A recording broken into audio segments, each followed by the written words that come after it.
The Supreme Court confronts a 21st century question this morning. In two cases, the justices will hear arguments over whether police need a warrant to search cell phones after they make arrest. It is a test for the 18th century language of the Fourth Amendment prohibiting unreasonable searches and seizures. The ruling will affect millions of Americans. CBS News legal analyst Rikki Klieman is here. Good morning. Good morning, Tom. So within all the things that come up in terms of announcements this term, how big is this? I think this is really huge. I think this is one of the most important decisions the Supreme Court will make this year. We'll know the result in June. Because? Because it affects all of us. You know, when we think about the Fourth Amendment being free of the right from unreasonable search and seizures, about our houses, about our personal effects, our papers, we usually think about the Fourth Amendment in terms of criminals. Right. But the reality is we're all subject to this.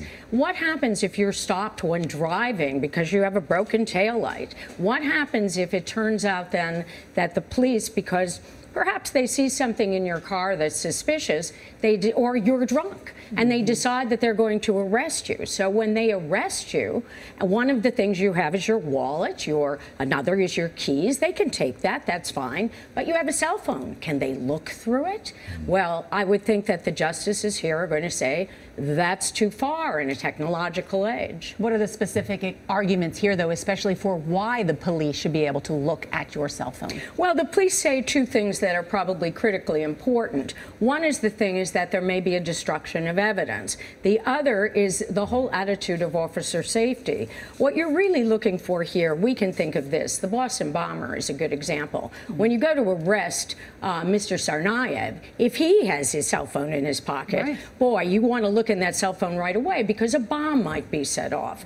When someone who is, say, involved in a drug deal has a cell phone, well, is there a way that somehow that cell phone could be shut off? Is there a way that all the information could be destroyed? So that's what the government is saying. Wait a minute, we need to hold on to this. But the countervailing argument is, look, how simple is this? Let's take the phone. Let's secure the phone. There's plenty of ways to be able to make sure the information doesn't disappear. Let's go to a judge. And get a Let's warrant. do it the fair way and get a warrant. So the court will split hairs. Well, I think it's not splitting hairs to say you want a warrant. That's what the judicial segment was all about as part of the branches of government. Leave it to the courts. All right, Rikki Klieman, we're going to leave it to you. We'll be watching because I know you'll be back. Thanks a lot. Thank you.